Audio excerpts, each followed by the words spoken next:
So,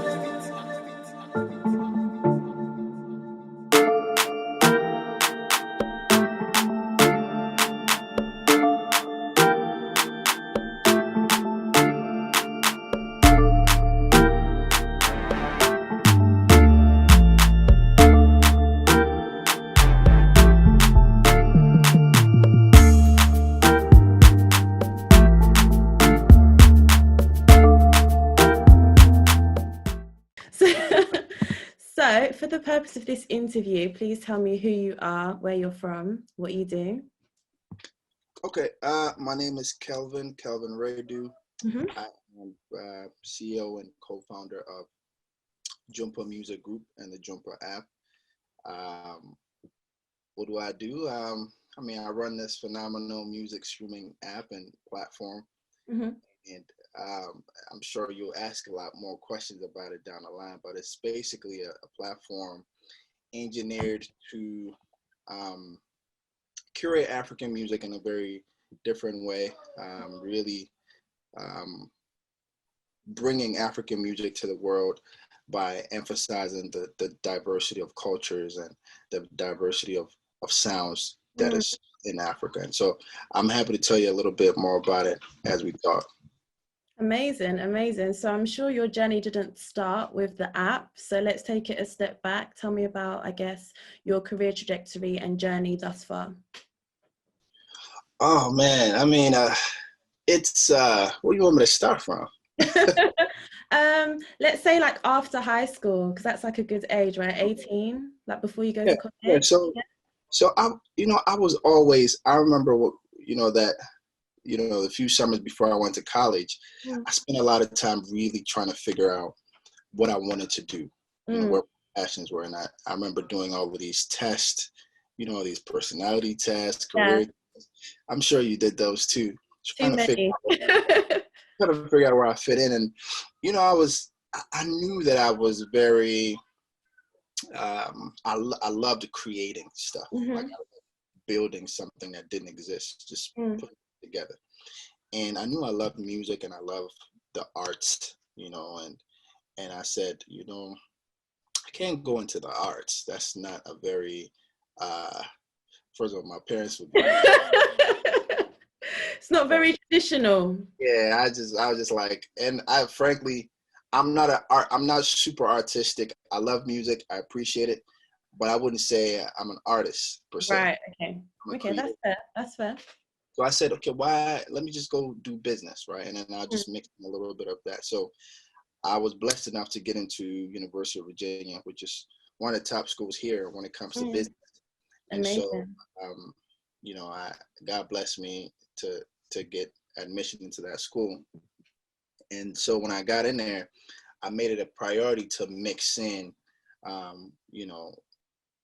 courses and, things of the arts and media studies into my business studies. And so that's what I did. I sort of crafted my own major, my own studies. Then I mixed that business with media and arts. Nice. And I kind of didn't know where that was gonna take me, but graduated and I went to go work for a technology company. Okay. IBM is a pretty big company. Yeah. It was fun. It was a good 2 years while I was there. I enjoyed it. I learned a lot. I was doing more like strategy analytics kind of work, and so I was moving from project to project. Like different clients, automobile clients, healthcare clients, just learning a variety of different things. But I always knew while I was there that there was something bigger just waiting somewhere, right? Wow. And, I think when 2 years hit, I was just sitting there and I just started to think like, what is it like? Something is really tugging on me to jump and go into entrepreneurship. When it's like a bug, when it hits you, just like, man, I need to get out of here. I need to go and do something.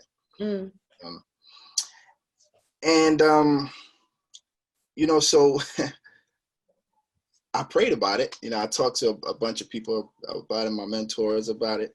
And my co-founder, who I pretty much grew up with, his name is Sammy. He and I, we were in church one day, and we used to work in the sound room, like in the audio room.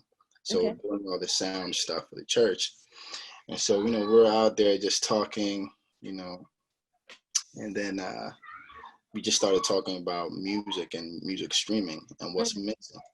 And we both came to the conclusion that there was a hole that was missing in music streaming, which was basically the fact that African music is pretty much homogenized. It's pretty much standardized. It's pretty much music from a few select countries. Right. It's pretty much popular music. Yeah. And that was not a true reflection of the kind of sound that's actually coming from Africa, right? Music from Africa is extremely diverse, right? Africa as a continent is extremely diverse, right? Yeah, extremely. 2,000 plus languages, ethnicities, all kinds of different elements of diversity. And so we found that there needed to be a better representation and delivery of African music. And so he said, why don't we build an app that will do just that? Will deliver African music with inclusion, with depth, with coverage, in a way that really pays respect to the diversity that comes from Africa, from a tribe level, language level, ethnicity level, in a way that can also hyper localize music for people regardless of which corner of Africa they're from. Right. Not just people who are in Africa, but also people who are outside of Africa, who've left Africa, or who are descendants. I personally noticed that there was a strong energy towards discovering where you're from, and here in America. And I said, music it's an incredible outlet that to connect and to kind of bridge that gap, especially for African Americans in America and a lot of displaced Black people all over the world. So for me personally, that was one of my missions. It's like, okay, how do I create this app that can help African Americans do that? Yeah, that's and good. Also help everyone who isn't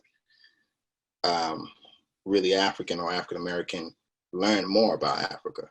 And so that is a long story to kind of explain to you how I kind of started to how I got to today. But it's an interesting story nonetheless. So with regards to, I guess, moving from, your academic career, then into corporate America, then now into entrepreneurship, what was that transition like for you? I know you got the bug, you found your co-founder in such an amazing place and you came up with such a great concept, but that transition, I don't think is ever easy for one to ever, go into, even if you've got the bug, as great as the bug is, it's the unknown that you're essentially stepping into. And how did you find that? Jennifer, I can't even tell you like how I really overcame the fear and the anxiety, because it's truly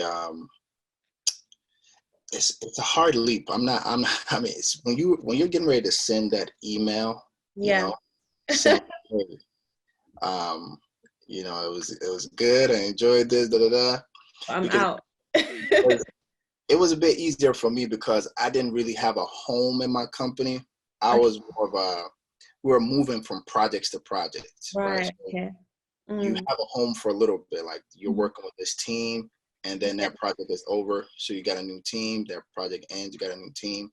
So you're not really tied to a group of people in a company for a very long time. So that separation, I didn't really have to deal with that too much for me. It was easier to let go. But what really helped was when I sat down and really looked at the pros and cons, right? I just sat down and said, look, I'm young. Yeah. At the time I was 24, I think. Okay. And I said, if I'm going to take a leap of faith like this, take a risk like this, anytime in my life, it has to be now. Because Exactly. right now I have no wife, Mm-hmm. no kids. Mm-hmm. I had no mortgage. Right.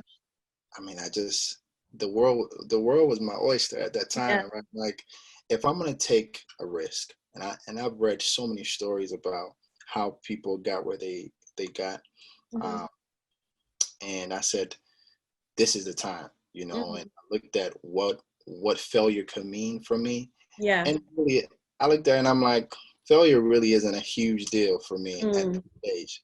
Mm-hmm. So the the risk of failing really, I just didn't. For me, I was like the upside is too much. Mm. Not do this, um, and so that's how it happened. I just kind of and I prayed about it. I talked to my mentors. Mentorship is extremely important. Mm. You have to have 100%. the right people around you, because a lot of people will tell you not to do it. Right. Because not because they're hating. They're not Mm. hating them. They're just scared, Mm-hmm. right? Which is fair enough. Yeah, it's their fears Yeah. that they're basically projecting on you. They're like, I would never do this. Yeah. So it's fair enough. Your mom will be scared. Everyone will be scared. They'll tell you not to do it. Mm. But I mean, sometimes you just got to do it. you know? 100%, 100%. So the app, the name, how did it come about? What does it mean, if it means anything at all? Yeah, so Jwompa is basically a play on the term. So it's an Ashanti term, right, or a Okay. African term, um, and it means good music. So Jum is music, Mm-hmm. Papa or Pa is good. So Mm. if you combine the two, that's kind of what you get. And so we said, okay, let's do a play on the words and name it that. And so it's been challenging actually to go with a name like that. In all How honesty. so? Well, the spelling is different. The Mm-hmm. pronunciation is also a bit different, but Mm-hmm. so is a bunch of Italian brands that we say. Exactly. So we're gonna try to get people used to Mm-hmm. pronouncing it, and we'll see how that goes. Mm-hmm. Amazing, amazing. So now moving, I guess, on to the diaspora, because we both form part of the ever-growing diasporan community, should I say. With your app and with music, how do you plan on, I guess, integrating or furthering the connection that diasporans have with the continent, and also the other way around with Africans to the diaspora? Well, that's a great question. I think there are a few ways. One is using the music itself as a Mm. vehicle. Yeah. Something powerful about music Mm. that takes you, just transports you to a different place, right? Mm. And it's hard to say what it is. I don't know if it's the rhythm. Sometimes it's the rhythm. Yeah. It's the lyrics. It's just the way it makes you feel. Mm-hmm. And so that is our greatest weapon. The Mm. actual sound of the Mm. music. And so what we want to do is we want to make the sound so accessible and so easily discoverable Mhm. for people, who are outside the African continent, the diaspora, or whatever we want to call it, Mm. um, this group of people. What we want to do is make the music so accessible that you can now easily find the music that you're looking, like just find African music, Mhm. and not just find it, but also find important context that will give you clues and will give you more insight into what you're listening to and what Mhm. the relevance of it is, Mm. both culturally and just like, just musically. Mm.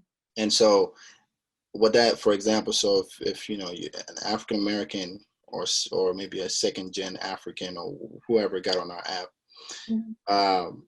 they're like, okay, like, I've been hearing a little bit about, Tanzania, whatever. I want to visit, but there's this app for music Mhm. uh, it's African music, and let me check it out. Let me just see what's up here before I decide how I'm gonna make this trip or expedition. When you get on there, first thing that you're gonna find is you're gonna find the countries. You're gonna find a layout of those countries, and it's going to almost give you like a musical tour into that country. Amazing. That kind of feature is pretty much it's unprecedented, right? We really haven't seen any app that gives that level of depth to a country's music. Yeah. Right? And so that person will then get in there, go into Tanzania, and immediately see relevant music, both music that's relevant as in today's and historically relevant music. Right. Okay. Also see a variety of playlists that are curated for different moods and activities and just occasions and etc. And it will have tons of what we call metadata that will give them insight into what they're listening to. Who is this person? What's their story? What are they talking about? Give them insight into the country itself, what kind of stuff goes on there. And we also believe when you listen to the music itself, even when you have no idea what they're talking about, it just gives you this experience that makes you feel like this is home, you're connected, you want to go back, you want to go find out. So electrifying, that kind of thing. But that's one side of things. But also, we want to also get into the space of curating events, right? Okay. Now, that is a line of the business that is what I would say is second to product, right? So we want to develop the product first so people can use the product. But the second line of business that we want to get into is curating events that will bring people together under music to really explore the continent more, to explore Africa more. And explore Africa beyond music, right? Beyond music, that means, our fashion, our food, etc., right? Because all of that really is part of the entire ecosystem, right? 100%. Of culture and entertainment. So that's something I know that people would love, right? Just more events that are curated to bring together these sort of, we're akin, but we're almost kind of separated in a way. Right. And so we want to curate these events to kind of bring people together. So these are some of the plans. I'm 100% sure that there'll be more ideas to come through the pipeline. And I'm happy to hear your ideas about what. That's amazing. Just on the point, I guess, of events, because obviously I'm an avid user of the app. I think everyone should go ahead and download it. I think one of the key features for me was the fact that the app actually wants to know about me, about my background, what interests or sounds I'm interested in, and it provides me with my top 3 to 5, for example, genres, but then also gives me the option to discover other sounds within that kind of same genre bracket that I might not have often listened to. So for example, I love hip life, I love high life. I'm a proud Ghanaian. And there's some songs that I've heard through the app that I haven't heard since I was a child, and it's like bringing back that those memories, of the hall parties back in the days, those funerals, those weddings, so it's nice. And I think the sense of belonging and I guess identity as well has kind of come as a result of listening to music. It's a universal language, and you do feel some sort of connection when you find something that feels right for you, Yeah, when the music hits you, it's a whole nother thing. Definitely. I think the app possesses a lot of unique features that aren't found on a number of other streaming apps, because I'm sure people may be watching and thinking, oh, but we have Spotify or Tidal or Apple Music. And yes, they're all there, but this is like solely focused on Africa and African sounds, and actually discovering sounds that may not be mainstream, I mean, Burna Boy, Twice as Tall, it's lit, we love it all, but there's other sounds that come from the continent, You know what, Jennifer, that's one of our biggest challenges Mm. actually, Oh is wow.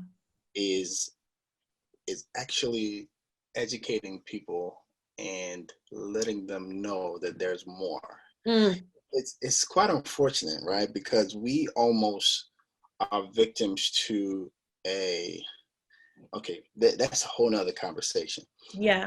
I won't get into, but the what I really want to say is that our understanding of where we're from or Hmm. what Africa is also very limited, and Right. it's so small, Hmm. and many people really need an education into how massive the continent is and what Right. it, people are very surprised to find out that there were 300 genres of music across the continent. Hmm. You'd be, I mean, even in Ghana alone, Yeah. right? There's so many genres of music, Yeah. which many of which we might not say Hmm. are sort of formal genres. But who's the definer of what formal music is, Right. right? Exactly. Yeah. We have so many different sounds, and that's part of our responsibility as sort of music curators and quote unquote gatekeepers. Is we want to Mm. we want to bring all of that sound out, and Hmm. part of the challenge I found in getting people to be like, oh, let me go check out this app, is that they're not interested until they find out there's more than Yeah. the Afro beats, right? Hmm. and Hmm. and when we first started, we didn't think that was something that was such a secret and people didn't know that there was more, but we're learning that people are really stuck Yeah. Mm. Mm. in whatever music that they know from their specific tribe or their country or whatever. Yeah. And so hopefully this interview would be some sort of education for some of these people to go and explore what Mm. else comes out of the continent, and it's all and it's not so different Mm. from Yeah. what you're used to. A Mhm. lot of the sounds are very similar. I'm talking about sort of the base of it, right? Right. Okay. African music, it's a lot of rhythm in Mm. in most sounds, right? And so while it's different and diverse and unique in its own way, there's Latin music in Africa, right? Francophone music is, I mean, that's a whole, it's lit, you know. Yeah. It's and then obviously, you go to the South, it's like, I mean, um, it's a whole thing going on out there as well. So I would really encourage people to go out there and find out what else is out there. Mm. Definitely. Sorry, 1 second. Perfect. So if someone is sitting at home watching today, whilst it is a very, very broad question, but maybe this is a chance for people to actually get to know you, what are the 3 top genres, maybe from a particular region in Africa, that you discovered through your research in curating this app that one should go ahead and listen to? Oh man, that's a It is big. a broad question, I know, and I'm asking a lot, I know, but Oh, let's see what you like. yeah, I like there's a sound called Kuduro. Kuduro Okay. comes out of Angola. Mm. And when I say it is electrifying, Oh, I wow. mean it's like, it's like you just gotta listen to it for yourself. It Okay. really gets you moving. It's high energy, up Mhm. tempo. It gets you moving. And Nice. if you're used to Afro beats, or if you like that kind of sound, you're definitely gonna like the Kuduro sound. This is really lit. Amazing. I would also say bongo flavor. Bongo flavor is a sound that comes out of Tanzania and Nice. Kenya, and it's basically pop music from East Africa for the most Okay. part, but it's not the same as the the pop music comes from West Africa. It has Right. the same kind of rhythms to it, Hmm. and the Swahili language is just beautiful with music. Very It's beautiful. amazing. Yeah. And it's just dope. Like you gotta go check it out. You know, Mm. check it out. So those are two sounds that I really love. And then what else would I say? I mean, the French music is also you know, Makossa, and it's so hard to choose, and and Dombolo. Yeah. You go to the Congos and the Cameroons, that area is crazy. Yeah. Tell you the sound that comes from that side of town is like, I mean, West Africa, it's like Ghana is the only country that's Ghana and Nigeria are the only two countries that are Anglophone. Right, yeah. And so there's a lot of French influence that comes into those countries, and a lot of it is from Ivory Coast and Congo and Cameroon. Those are sort of in Central Africa, but that music is so good that it just comes into your country, and they just start dancing to it. As a kid, I remember listening to a lot of French francophone music. Oh, okay. It'll get you up shaking your feather tail. Nice. That's what we like to hear. I think for me, the artists that I knew of prior to sort of partaking in I guess consuming on the app were kind of, just to go through the regions that you just mentioned. I really enjoy Salty Soul, like so much. Like, I would honestly say I'm probably their biggest fan in the West personally, and if they're ever gonna watch this, I'd like them to sing for me at my wedding, Susanna, all of that. And also, I guess from the francophone, I really like Ya Levis. I think that's how you pronounce his name. I think he's incredible. I really enjoy like the sound that he has curated, and of course, we like West Africa and stuff that comes out of there. But I think the whole point of this is just to like stress that there are so many different sounds that come out of the continent, and it's actually a pleasurable experience actually going into an app and discovering new music. So I would definitely stress to people watching, go and download it, check it out, and find some new sounds that that you may not even know that you would actually like. Definitely. So on to my next question. There is obviously like such a big push on the engagement of the diaspora, and it comes from a lot of public offices across the continent that have different diaspora affairs offices, not just in the West but within their own countries. I'm a massive fan personally of connecting and collaborating with individuals, not necessarily over competition, but I think that there is a lot to be said for the learning experience that could happen with Indigenous Africans connecting with diasporans that actually have a vested interest in the continent, those that actually, whether they want to move back or kind of be back and forth, but those that want to see the furtherance of the development of the nations and the continent as a whole. What are your thoughts sort of surrounding that, concerning connecting and collaborating? And have you had any personal experiences, particularly with your app, in doing so?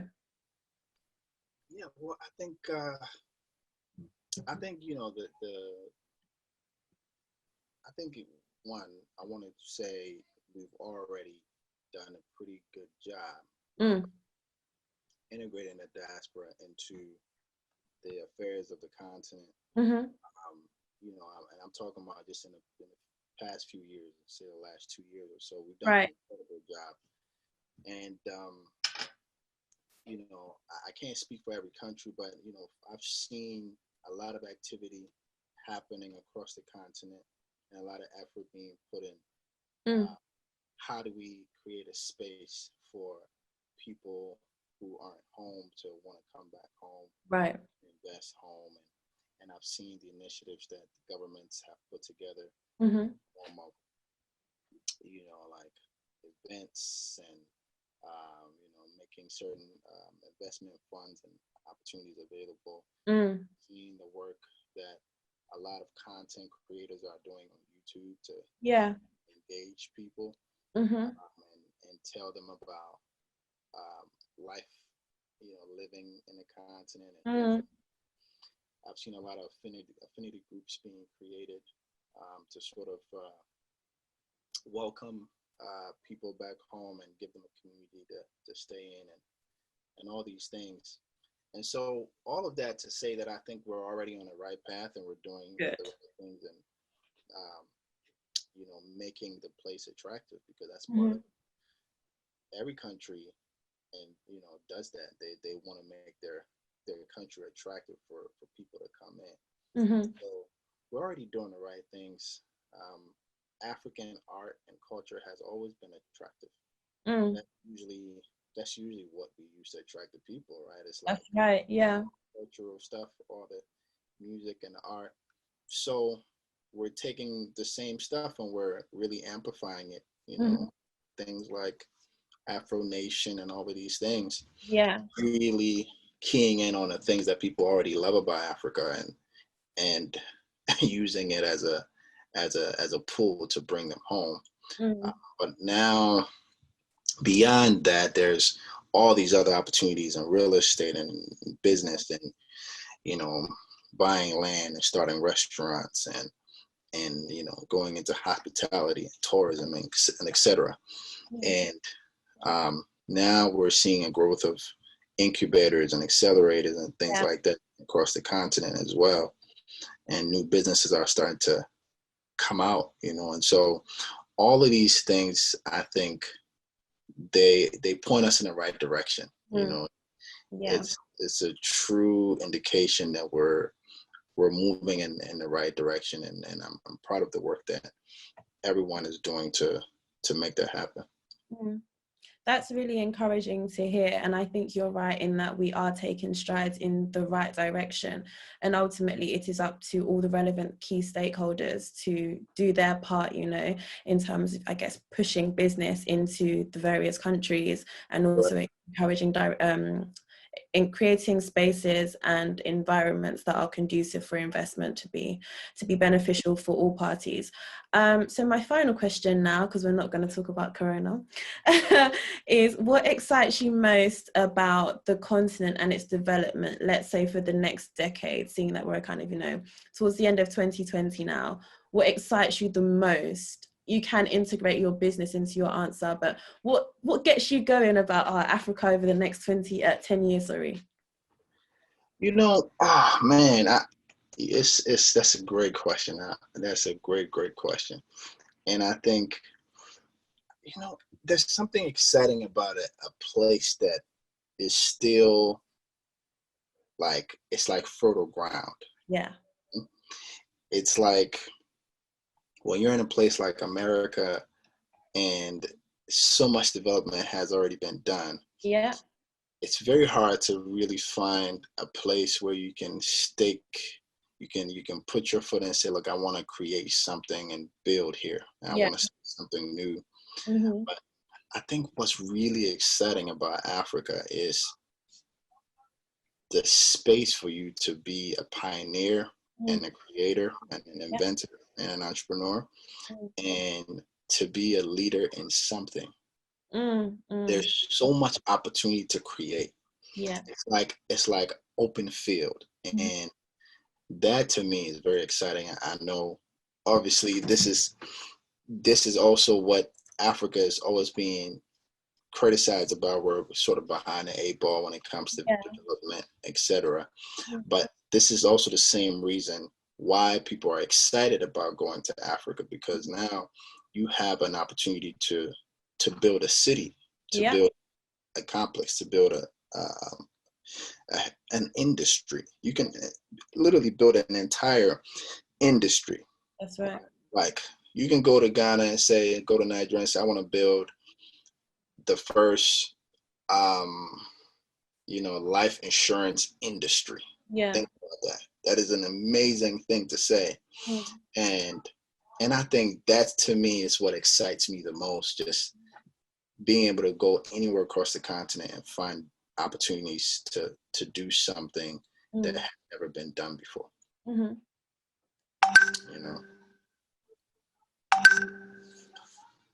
Is that me or you? I think that's you. I'll cut it out, don't worry.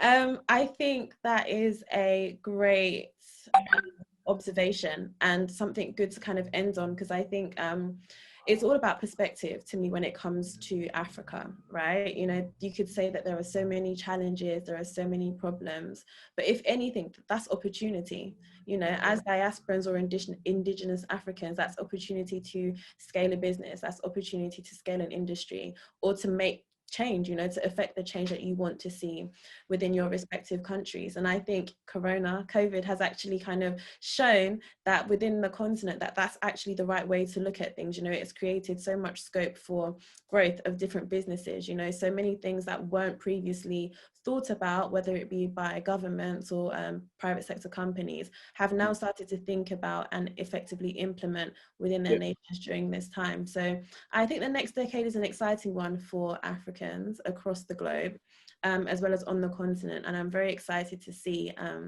where we go to in 2030. Maybe we'll revisit this conversation at the end of the decade and see how far we've come. So are you saying that would have been your response? Because I want to know what your response is to that question as well. To what excites me the most?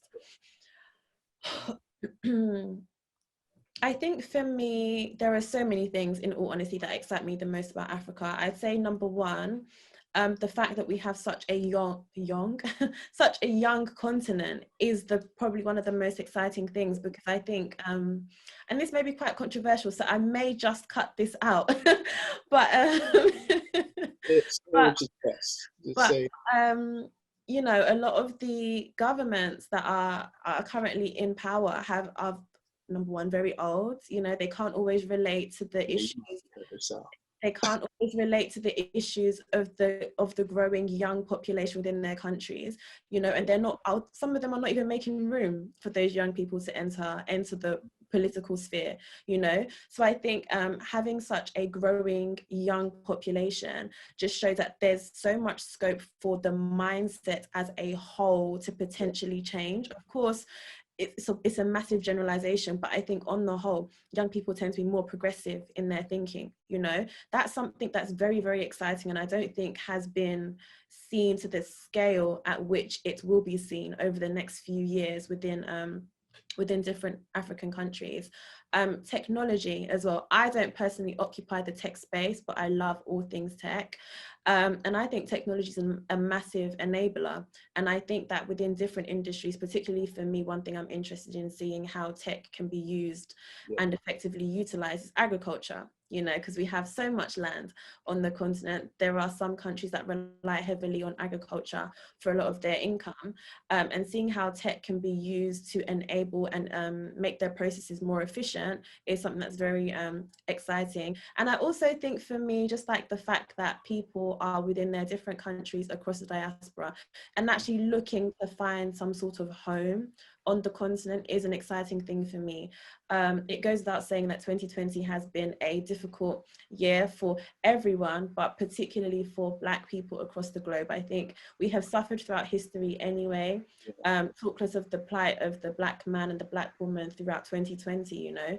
And I think a lot of people are starting to, I hate to use the word woke, but starting to wake up a little bit and be more conscious of the fact that, hey, there is somewhere in the world where the color of your skin does not matter. The color of your skin is not something you're going to get judged on or about. Of course, we have our own gripes with colorism on the continent, but forget that for a second. The fact that the continent is home, you know, for anyone that is Black essentially, it's something that's really exciting. I think I've spoken to so many people over the last few years, notably last year, given it was the year of return for Ghana, and a lot of African Americans that I met that went back to Ghana that felt a sense of home, that have even taken the leap to move back to Ghana. One of my friends from the States moved to Ghana just last Thursday.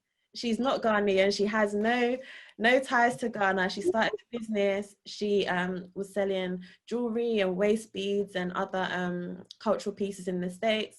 She packed her load from LA. Sis was a real estate agent, living a sweet life in LA. Sis took her dog, took her luggage, and she went to Ghana. She said, "I'm home." And I found that to be a common narrative from a lot of people that have been displaced by the effects of slavery, you know. So I'd say a combination of all of those things are what excites me the most about the continent. And I don't know about you, but I'm trying to shake some things up. So I'm gonna see you on the continent at some point. I know you're a mover and shaker, so I'm not too surprised to hear that. I was just gonna say, um, I don't know who all is gonna watch this, but I really want to encourage everyone, regardless of where you're from, to go check out the app. Go to Jwompa.com or just go to the App Store and just type in Jwompa. As Jwompa is Jwompa. Jwompa. Just check it out. There's a feedback loop that you'll find in the app, which basically means it's going to ask you, like, what do you think about this app? I mean, I'd love to hear what you guys think about the app. It's in the very early stages, and so we want to hear all the feedback and build something you love. And so I just wanted to add that in there so that people go check it out. I think they should, and almost as if it was perfect timing, I've got the app here. I don't know if you'll be able to see it, but yeah, maybe because of my brightness. Let me reduce that. The app is here. It is a fantastic app, and what I've been listening to this week is music from the Ivory Coast, as you mentioned, and it's great because there are so many playlists that are kind of curated as per what you like, as well as things that are trending and charts as well. One thing that I would recommend that everyone check out at least once a week, just give yourself a challenge of checking out the hidden gems and discovering the new sounds, as I did mention. But yeah, Jwompa to the world and back. Jwompa to the world. Jwompa to the world.